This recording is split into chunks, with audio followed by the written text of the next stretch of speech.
Und somit herzlich willkommen zurück zu einer weiteren Folge hier bei Nintendo World Cup Retro Cache Sinnlose Let's Plays. Und wir müssten den nächsten Match noch in Angriff nehmen. Und ich denke, ich mache jetzt nur noch An- und Abmoderation mehr oder weniger, weil während dem Spiel sage ich ja meistens eher recht wenig. Und ich hoffe, er verzeiht mir da, aber wir hätten jetzt den 7. Match und zwar gegen Mexiko. Ja, ich meine, die Settings, alles da wissen wir. Wenn ich nicht mehr viel sage und dann tun wir doch einfach starten.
Ja, so wie es aussieht, tut der Linientrick da schon nicht mehr wirklich. Also man muss mit den Superschüssen probieren.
Zu 1.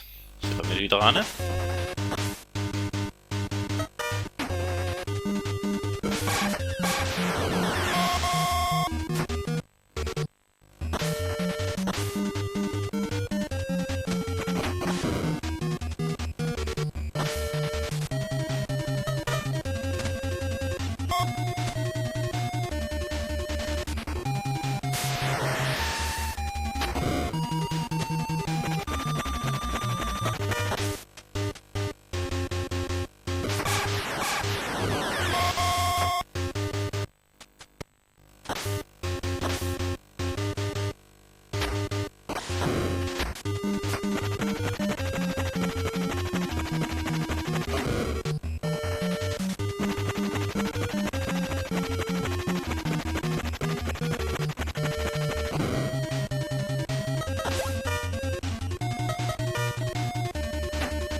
Ja, 8 zu 1, ich glaube, mit dem, wenn wir zufrieden sind, dann gehen wir doch einfach in die nächste Halbzeit rein.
Tja, ist nicht so ein super Sieg gewesen, aber ich würde sagen, es hat gelangt. Vielen Dank, dass ihr dabei gewesen. Hoffentlich bei der nächsten Folge dann wieder auch. Und ich hoffe, sie sind mir nicht böse, dass ich halt wirklich nur noch An- und Abmoderation mache. Aber ich glaube, das sind die lange. Also ich hoffe, sie sind dann wieder dabei, wenn es heisst gegen USA. Und man hört sich.